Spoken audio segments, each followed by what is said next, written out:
आपकी बात लाइव में स्वागत है। मैं हूँ डॉक्टर मुजफ्फर गजाली। ज्वाइंट पार्लियामेंट्री कमेटी ने वक्फ अमेंडमेंट बिल 2024 मंजूर कर लिया है। मीडिया रिपोर्ट की माने तो इसमें 14 संशोधन माने गए हैं, जबकि 44 संशोधन तजवीज़ किए गए थे। वो कौन से 14 संशोधन हैं, इसकी तफसीलात अभी आना बाकी हैं। माना जा रहा है कि ये बिल आगामी संसद सत्र में पेश हो सकता है। इससे वक्फ इमलाक पर क्या असर पड़ेगा और इसका मुस्लिम समाज को क्या कोई नुकसान होगा या और ट्रांसपेरेंसी आएगी वक्फ के मामलात में, इन तमाम सवालों को जानने के लिए हमने बात की है जावेद अहमद साहब, जो वक्फ वेलफेयर फोरम के ज़िम्मेदार हैं, और डॉक्टर सैयद कासिम रसूल इलियास साहब से, जो मुस्लिम पर्सनल लॉ बोर्ड के तर्जुमान हैं। आइए जानते हैं कि वो इसके बारे में क्या कहते हैं और इसका समाज पर और वक्फ इमलाक पर क्या असर पड़ने वाला है। अहमद जावेद साहब, आपका हमारे इस प्रोग्राम में स्वागत है। मेरा आपसे ये सवाल है, चूँकि आप वक्फ से जुड़े रहे हैं और वक्फ के लिए पूरे देश में काम करते हैं, ख़ासतौर से उत्तर प्रदेश में, और ये मसला उत्तर प्रदेश और बिहार और दिल्ली से ज़्यादा ताल्लुक़ रखता है कि अभी जो जेपीसी ने बिल को मंजूरी दी है, हालांकि बहुत सारे सुझाव गए थे, तो आपके अंदाजे के मुताबिक इस बिल में क्या मंजूर किया गया और क्या मंजूर नहीं किया गया? बहुत बहुत शुक्रिया। और आपके चैनल के ज़रिए जिन सब्सक्राइबर्स या जो आपके लोग मुंतज़िर होते हैं, उनके लिए बात सही और मुस्बत पहुँचे, अच्छी बात है। जो जेपीसी का जो एक 6 महीने की एक मैराथन थी, 36 से ज़ायद उन्होंने मीटिंग्स की, अलग अलग सूबे में गए, तमाम स्टेक होल्डर, स्टेक एक्सपर्ट से उन्होंने राय ओपिनियन ली, और सरकार के राज्यों के नुमाइंदे और वक्फ बोर्ड से भी उन्होंने रिपोर्ट मांगी। अलग अलग उनके मसलों पे उन्होंने तवील रिपोर्ट मांगी, जिसमें अहम जो मामला था इस बिल का, जो क्रक्स है कि जो सरकार की जो मंशा थी इस बिल में, उसमें अपने मकसद में वो कामयाब होती हुई दिख रही है। इस बिल में जो सुझाव या जो रिकमेंडेशंस आए थे, सरकार का ये कहना है, यानी जेपीसी के मेंबरों का कहना है, चेयरमैन का कहना है कि हम वो तमाम चीज़ों को कंसिडर किया है जो वक्फ के हित में और वक्फ के जो इस्तेमाल करने वाले बेनिफिशरी हैं, हमने उसको लिया है। लेकिन ऐसा महसूस नहीं हो रहा है, क्योंकि ये बिल जो है डिटरेंट है। उसकी जो उसका वजूद है वो ख़तरे में है। उसका एडमिनिस्ट्रेशन के जो कंपोजिशन है, या जो मैनेजमेंट में डीएम को पूरा अख्तियार है, और ट्रिब्यूनल के बाद को आखिरी फाइनल, ट्रिब्यूनल के जो मामले हैं आखिरी, उसके फैसले को आखिरी न मानना, उसको आप हाई कोर्ट में आप चैलेंज कर सकते हैं। तमाम इस तरह के जो डिस्प्यूट के लिए सिविल कोर्ट के दरवाजे खोले गए हैं, तो पूरी तरह से अनरेस्ट का एक माहौल होगा देश में, और उन इलाकों में जहां ज़्यादा होगा, जहां पे वक्फ के अमलाक ज़्यादा होंगे। अजी बताइए कि इसका वक्फ इमलाक पर क्या असर पड़ने वाला है? वक्फ अमलाक के अभी वजूद के पर ही ये बिल बना है कि वक्फ है कि नहीं है। जैसे उत्तर प्रदेश का आपने जिक्र किया, बिहार है, दिल्ली है। दिल्ली में एक बड़ी बहुत ही चर्चा और बहुत ही खबरों में रहता है हमेशा कि 123 वक्फ प्रॉपर्टी की बात अभी जेर अदालत है, जिसमें दिल्ली सरकार और वक्फ बोर्ड के पैरवी पे भी अभी कुछ फाइनल नहीं हुआ। तो इस बिल का डायरेक्ट इन पे असर पड़ेगा। और सरकार इस बिल के जरिए क्या कहती है, वो ये कहती है कि जिन वक्फ अमलाक पे सरकारी दफ्तर, गवर्नमेंट, सेमी गवर्नमेंट, पंचायत, ग्राम सभा या ऐसे ऑफिसेज होंगे पीएसयू के, वो उनको उससे नहीं लिया जा सकता और उसको इसमें उसको ओनरशिप का रास्ता क्लियर हो जाएगा। उत्तर प्रदेश में जैसा कि सरकार का कहना है जेपीसी के सामने कि 1,25,000 से ज़्यादा वक्फ संपत्तियां बाई गजट नोटिफाइड हैं, लेकिन राजस्व रिकॉर्ड में उसके म्यूटेशन नहीं हुआ है।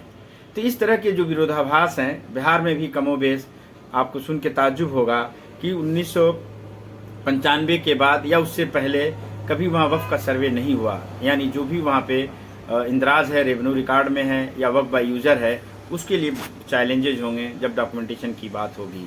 पूरे मुल्क में तमाम मजहब के मानने वालों का वक्फ बाय यूज़र जो है उसका रिलीजियस राइट है, और सुप्रीम कोर्ट ने या हाई कोर्ट ने कई ऐसे मामलों में उसने फैसले दिया है कि वक्फ बाय यूज़र मतलब ये होता है कि किसी भी मजहब के धर्मार्थ के लिए हो रही इस्तेमाल सार्वजनिक तौर पे सरकार उसको इस बात की इजाज़त देती है।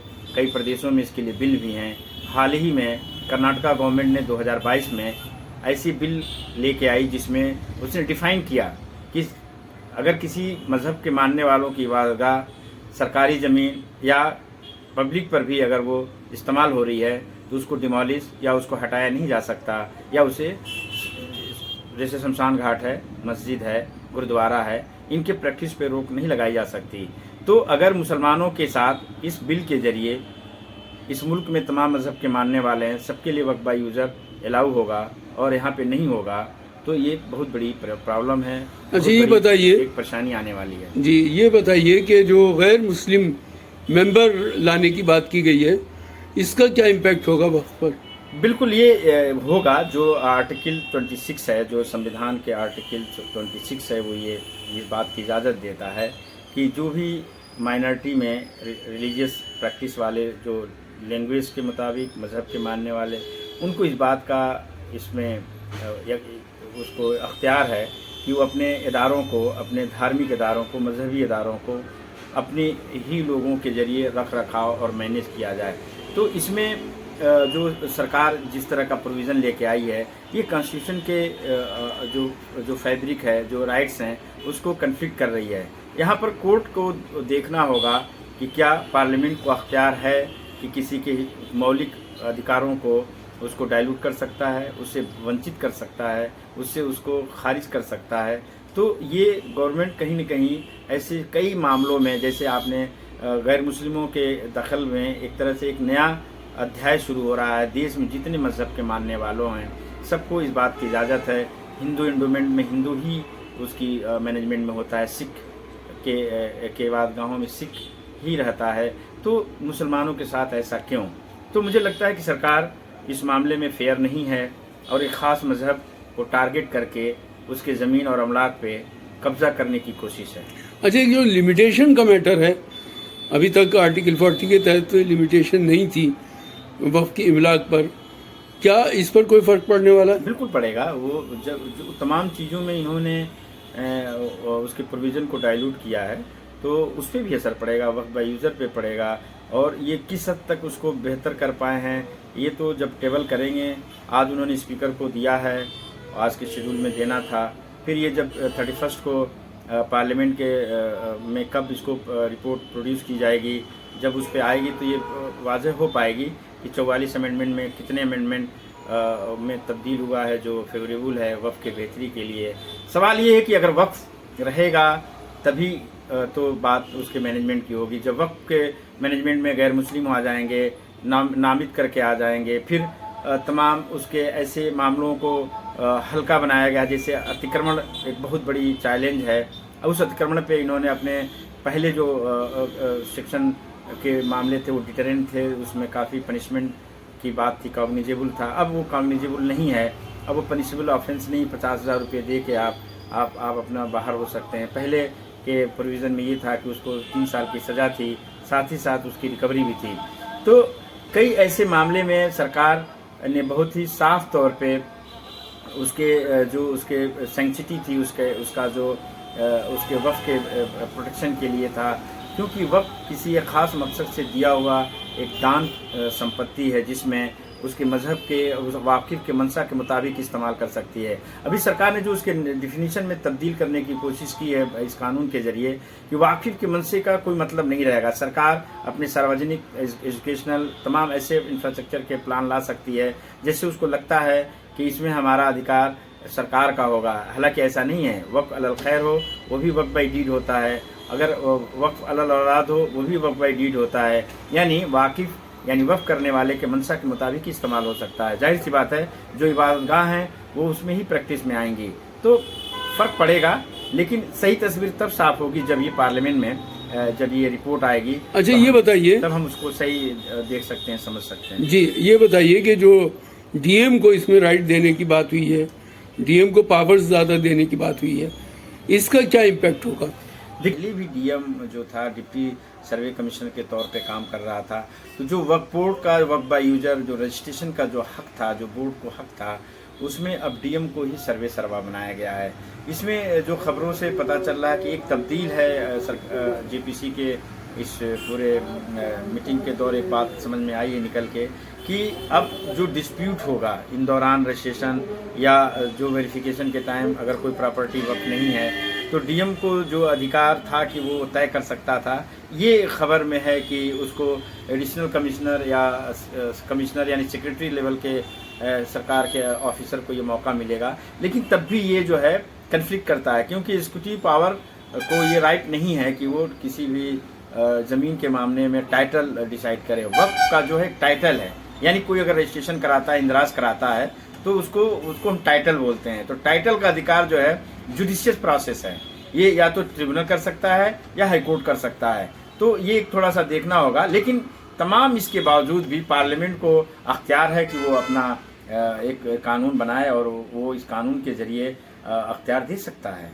अब मुझे ये आखिर में पूछना है आपसे कि वक्फ के जो मुतवल्ली हैं या वक्फ बोर्ड हैं वो वक्फ की इमलाक के लिए किस तरह की उनकी जिम्मेदारी होनी चाहिए और उसमें सरकार की क्या भूमिका होगी और किस तरह से वक्फ को इंटैक्ट करने के लिए कोशिशें की जा सकती हैं? ये बहुत अच्छा सवाल है लेकिन बहुत कम्प्रिहेंसिव है ये। लेकिन इसका मुख्तसर मैं आपको जवाब अभी इस स्टेज पर ये दे सकता हूँ कि सरकार की रिप्रेजेंटेशन में वक्फ बोर्ड आगे है, तो वक्फ बोर्ड का रिकॉर्ड ऑनलाइन अवेलेबल करना चाहिए। जो धारा 37 उसका जो उसके अमलाक के जो ओनरशिप इस्टेब्लिश करता है वो ऑनलाइन होना चाहिए, या उसके रिकॉर्ड दिल्ली, उत्तर प्रदेश तमाम वक्फ बोर्ड के दफ्तरों में वो रिकॉर्ड आसानी से अवेलेबल हो ताकि वो अपने वेरीफाई करा सकते, उसको बेहतर कर सकता है।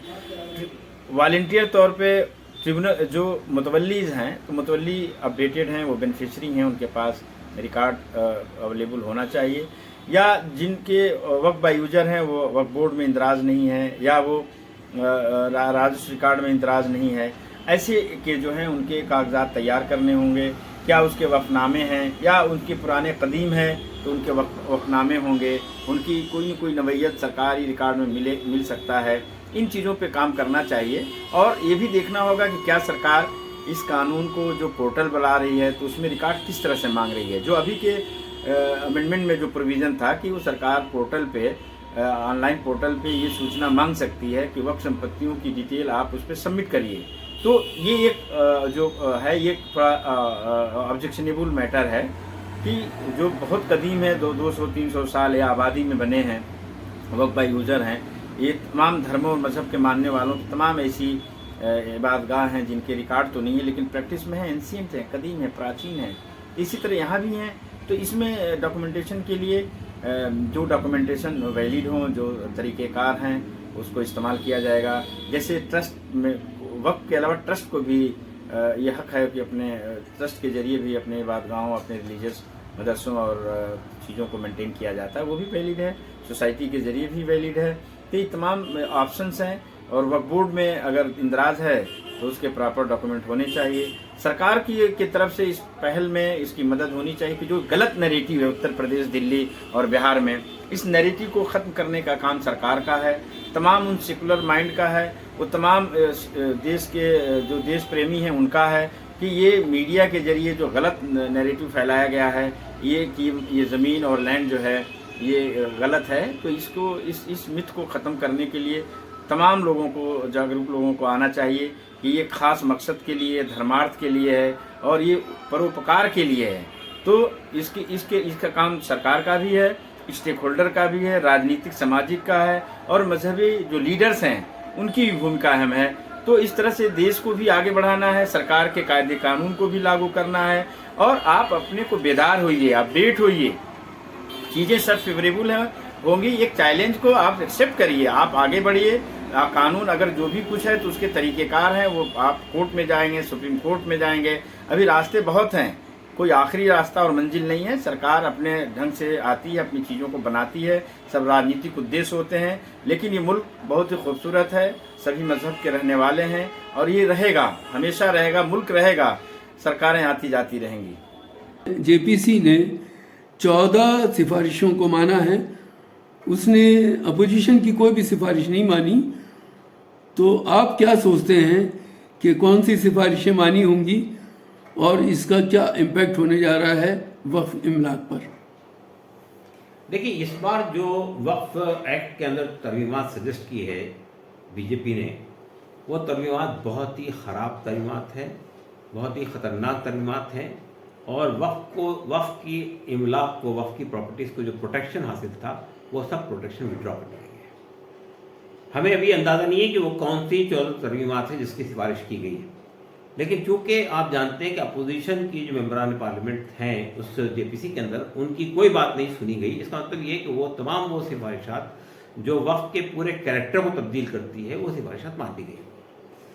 पिछली तरमीमात में पिछली जो तरमीमात सजेस्ट की गई थी 44 तरमीमात, उसमें एक तरमीम ये थी कि सेक्शन 40 जो था वक्फ एक्ट के अंदर, जो वक्फ बोर्ड को ये पावर देता था कि अगर किसी प्रॉपर्टी का स्टेटस तय करना हो तो वो उसका स्टेटस तय कर सकता है, वो वक्फ की प्रॉपर्टी है नहीं है, या किसी ने वक्फ किया है उसको लेने का जो अधिकार था, वो सब पावर उससे छीन ली गई। यानी इस जो सजेस्ट किया गया था, मुझे नहीं मालूम कि ये आर्टिकल सेक्शन 40 को जो रिमूव किया था वो रिमूवल बाकी है या उसको वापस डाला गया है, ये जो 14 तरमीमात हो। दूसरी खतरनाक तरमीम जो लाई गई थी वो तरमीम थी वक्फ बाय यूज़र का जो कानून था उसको विड्रॉ करने की बात आ रही थी। वक्फ बाय यूज़र का मतलब यह है कि कोई प्रॉपर्टी, मस्जिद हो, कब्रिस्तान हो, ईदगाह हो, दरगाह हो या यतीम खाना हो, वो अगर वक्फ की हैसियत से इस्तेमाल हो रहा है और लेकिन लैंड रिकॉर्ड में नहीं है, रेवेन्यू रिकॉर्ड में नहीं है, वक्फ बोर्ड से रजिस्टर्ड नहीं है, तब भी वो वक्फ तस्लीम किया जाए। तो ये इसको विड्रॉ करने की बात आई कि वक्फ बाय यूज़र को विड्रॉ करेंगे। अगर इसको विड्रॉ कर लिया जाएगा तो फिर ऐसी सैकड़ों प्रॉपर्टी, ऐसी सैकड़ों मस्जिदें, ऐसे सैकड़ों कब्रिस्तान जो वक्फ के हैसियत से इस्तेमाल हो रहे हैं, वो सब खत्म हो जाएंगे। तीसरी बात उसमें पिछले वाले कानून में ये तरमीम जो लाई गई थी वो ये तरमीम थी कि हमारे मुल्क में जितनी वक्फ प्रॉपर्टीज़ हैं, चाहे वो वक्फ बोर्ड के तहत हो, चाहे वो हिंदू इंडोमेंट के तहत हो, चाहे वो सिख इंडोमेंट के तहत में हो, उन सबको लॉ ऑफ लिमिटेशन से एग्जम्पशन मिला होता है। लॉ ऑफ लिमिटेशन ये है कि जिसको कब्जे मुखालफाना कहते हैं कि अगर किसी आदमी ने किसी प्रॉपर्टी पर कब्जा कर लिया है और उसको उसने जिसकी प्रॉपर्टी उसने चैलेंज नहीं किया 12 साल तक के, तो वो प्रॉपर्टी का मालिक बन जाएगा। लेकिन जितनी वक्फ की इमलाक हैं, जितनी इंडोमेंट है, हिंदू इंडोमेंट है, जितने सिख इंडोमेंट है, उन सबको इस कानून से एग्जम्पशन मिला हुआ था। ये जो तरमीम पेश की गई है 44 तरमीम, उसमें इसका ये जो एक्सेप्शन था उसको ख़त्म कर दिया। फिर चौथी बात इसके अंदर ख़तरनाक ये थी कि गवर्नमेंट को भी एक एंटिटी तस्लीम किया गया उस कानून के अंदर। वो गवर्नमेंट सेंट्रल गवर्नमेंट भी हो सकती है, वो गवर्नमेंट स्टेट गवर्नमेंट भी हो सकती है, वो म्यूनसिपल कॉर्पोरेशन भी हो सकती है, वो सेमी गवर्नमेंट बॉडी भी हो सकती है। और ये कहा गया कि अगर गवर्नमेंट का कोई डिस्प्यूट है तो वो डिस्प्यूट वक्फ बोर्ड नहीं तय करेगा, वो डिस्प्यूट तय करेगा कलेक्टर। अब कलेक्टर की ये फाइंडिंग अगर होती है कि वो प्रॉपर्टी वक्फ की नहीं है, वो गवर्नमेंट की प्रॉपर्टी है, तो वो कलेक्टर स्टेट गवर्नमेंट को अपनी सिफारिश देगा और स्टेट गवर्नमेंट वक्फ बोर्ड से कहेगी कि आप अपने यहाँ से इसको विड्रॉ कर दीजिए। तो अगर ये सब तरमीमात एज इट इज़ बाकी हैं तो वक्फ के कानून तो ख़त्म हो जाएगा इस मुल्क में। वक्फ को जो प्रोविजन, यानी इसी तरह से एक बात उसमें ये भी थी पिछले वाले कानून में, वक्फ बोर्ड और सेंट्रल वक्फ काउंसिल में जितने मेंबर्स होते थे सबके सब मुसलमान होते थे, चाहे वो पार्लियामेंट से आ रहे हों, चाहे वो असेंबली से आ रहे हों, चाहे वो बार काउंसिल से आ रहे हों, चाहे ब्यूरोक्रेसी से आ रहे हों, और CEO जो होता था वो भी मुसलमान होता था। ये शर्त भी हटा दी गई। अगर ये सब तरमीमात उन 14 तरमीमात में शामिल हैं तो इसका मतलब ये है कि हमें ये मान के चलना चाहिए कि ये पूरी तरह से वक्फ के कानून को दरियाबुरुद करने का फैसला ये गवर्नमेंट कर चुकी है। अगर वक्फ की जिस तरह आपने बात की, ये तमाम तरमीमात अगर बाकी हैं तो मुस्लिम पर्सनल लॉ बोर्ड इस पर क्या कदम उठाएगा? देखिए, पहली बात तो मुस्लिम पर्सनल लॉ बोर्ड ये बात कह चुका है कि अगर हमारी सिर्फ बात मानी नहीं गई। देखिए, पहली बात तो ये है कि जब आपने जेपीसी बनाई है, जेपीसी क्यों बनाई गई थी? जेपीसी इसलिए बनाई गई थी कि पार्लियामेंट में जब ये बिल पेश हुआ तो उस पर बहुत हंगामा हुआ। सिर्फ अपोजिशन पार्टी ने नहीं किया, बल्कि बीजेपी की जो अलाइंस पार्टियां थी उन्होंने भी आवाज उठाई इसके ऊपर, तो जेपीसी को भेजा गया। जेपीसी की जब आप भेजते हैं कोई भी चीज़ तो फिर जेपीसी को ये होता है कि भाई उसके जो स्टेक होल्डर्स हैं, जिनको कानून अफेक्ट करने वाला है, आप उनसे पूछिए ये तरमीमात जो लाई जा रही है, ये तरमीमात कैसी है। पहली बात तो ये तरमीमात किसने बनाई? ये सेंट्रल वक्फ काउंसिल एग्जिस्ट नहीं करती है। ये जिम्मेदारी सेंट्रल वक्फ काउंसिल की थी कि वो तरमीमात बनाकर लाए, तो ये तरमीमात बनाई किसने? फिर ये जब तरमीमात लाई जाती है तो तरमीमात लाने से पहले जो स्टेक होल्डर्स हैं, अब तक का तरीका यही रहा है, वक्त में जितनी भी तरमीमात आई है मुसलमानों से, उनके नुमाइंदों से, उनकी तंजीमों से मशवरा किया है, लेकिन इस बार वो नहीं किया गया। तरमीमात ले आई गई, उसके बाद जब जेपीसी के हवाले किया गया तो फिर ये एक्सपेक्टेड था कि जेपीसी मुसलमानों से भी और जितने स्टेक होल्डर्स वक्त के मामला में उनसे बात करेंगे। जेपीसी ने एक उमूमी राय लेना शुरू कर दी सबसे, पूरे मुल्क के लोगों से। क्यों? हिंदुओं का क्या रोल है इसके अंदर, सिखों का क्या रोल है इसके अंदर, ईसाइयों का क्या रोल है इसके अंदर, वक्त की प्रायोरिटी का ताल्लुक मुसलमानों से, सिर्फ मुसलमानों से बात करनी चाहिए थी। लेकिन आप मिलिट्री के लोगों से बात कर रहे हैं, आप रेलवे मिनिस्ट्री के लोगों से बात कर रहे हैं, आप सरफेस मिनिस्ट्री के लोगों से बात कर रहे हैं, आप आर्कियोलॉजिकल सर्वे ऑफ इंडिया से मशवरा मांग रहे हैं, आप विश्व परिषद के लोगों को बुला रहे हैं, आप वो जो मुस्लिम राष्ट्र मंच है उसको बुला रहे हैं। तो ये क्या हो रहा है? तमाशा हो रहा है। एक बात ये कही जाती है कि वक्फ की प्रॉपर्टीज़ पर सरकार का कब्जा ज़्यादा है, सरकारी दफातर बने हुए हैं, उनकी जो स्टेट के दफ्तर हैं वो बने हुए हैं, और वो उसका उतना किराया भी नहीं देते हैं, जबकि वक्फ बोर्ड उससे मुतालबा करते रहे। तो अगर इस कानून के तहत ये ख़त्म कर दिया गया तो फिर वो सारी ज़मीनें क्या सरकार की हो जाएंगी? यकीनन। देखिए, जब आप ये कहते हैं कि सरकार की कोई दावा है, उस दावे को वक्फ बोर्ड नहीं तय करेगा, वो कलेक्टर तय करेगा। कलेक्टर किसका आदमी होता है आप जानते हैं? सरकार का अपॉइंटेड आदमी होता है, सेंट्रल गवर्नमेंट के अंदर भी होता है, स्टेट गवर्नमेंट के अंदर भी होता है, IAS ऑफिसर होता है। अगर वो तो वो सरकार का आदमी होगा, सरकार के हिसाब का फैसला करेगा। ये तो बिल्कुल ऑब्वियस है।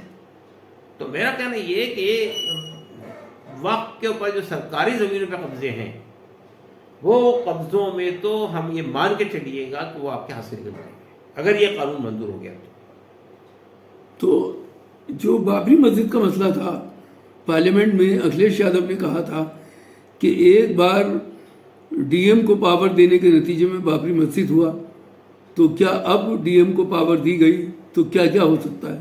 यही होगा जो बाबरी मस्जिद में हुआ। देखिए, मसला ये बाबरी मस्जिद का केस तो आपने 2049 से, यानी 1949 से 2019 तक लड़ा ना। यहाँ तो वो भी खत्म आएगा ऑप्शन आपके सामने। सरकार ने पेश किया कलेक्टर के सामने, कलेक्टर ने फैसला कर दिया, आपको ही अदालत में कोई उसकी सुनवाई नहीं है, वो हो गया फैसला। कलेक्टर हर से आखिर हो जाता है उसमें। तो इसलिए मैं कहना चाहता हूँ कि ये अभी कोई डिस्प्यूट होता है मौजूदा कानून में, तो वो ट्राइब्यूनल बनाता है वक्फ बोर्ड। ट्राइब्यूनल जो है वो कॉस्टी जुडिशल बॉडी है, उसके अंदर एक डिस्ट्रिक्ट जज होता है, एक जो है शरीयत का जानकार होता है, एक जो है वो कानून का जानकार होता है, वो बैठ के फैसला करते हैं। ये भी गलत भ्रम पैदा किया जा रहा है कि वक्फ की जायदादों को अदालत में चैलेंज नहीं किया सकता। बिल्कुल गलत बात है। ट्राइब्यूनल के फैसले को हाई कोर्ट पे और सुप्रीम कोर्ट के अंदर चैलेंज किया जा सकता है। सिर्फ 3 करोड़ 66 लाख ईमेल तो मुस्लिम पर्सनल बोर्ड की कोशिशों से गए, और भी लोगों ने भेजे। 5 करोड़ ईमेल जो थे वो सबका मुतालबा एक ही था कि ये बिल को 100% रिजेक्ट किया जाए।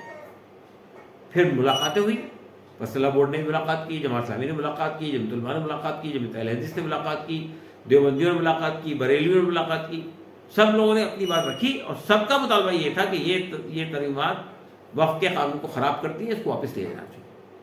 लेकिन आप ये बताइए, आपने जितना एक्सरसाइज किया, पूरे मुल्क में गए, दौरे किए, सब जगह से, ये सब इस काम के लिए था कि भाई जो आपने तय कर लिया वो हमको करना है, चाहे लोग इसके खिलाफ पूरी मिल्लत इसके खिलाफ राय दे दे, तब भी हम नहीं मानेंगे। ये क्या बात हुई? ये कौन सी डेमोक्रेसी है? डेमोक्रेसी के अंदर पब्लिक की राय का वजन होता है, और पब्लिक से मुराद ये कि स्टेक होल्डर्स को अगर आप मानेंगे मुसलमान स्टेक होल्डर्स हैं, तो मुसलमानों की अक्सरियत ने इसको रिजेक्ट कर दिया। हिंदुस्तान की तारीख में किसी भी जेपीसी के ऊपर इतनी राय नहीं आई जितनी राय इस बार आई। तो आप जमहूरियत को नंदाज कर रहे हैं। तो हमारा कहना ये कि ये जो बिल आएगा, तो मुस्लिम फैसला बोर्ड ने पहले ही बात तय कर दी थी कि हम इसके खिलाफ सड़कों पर आएंगे, और जितने रास्ते पॉसिबल हैं, कानूनी रास्ते, जमहूरी रास्ते या एहतजाज के रास्ते, उस सबको इस्तेमाल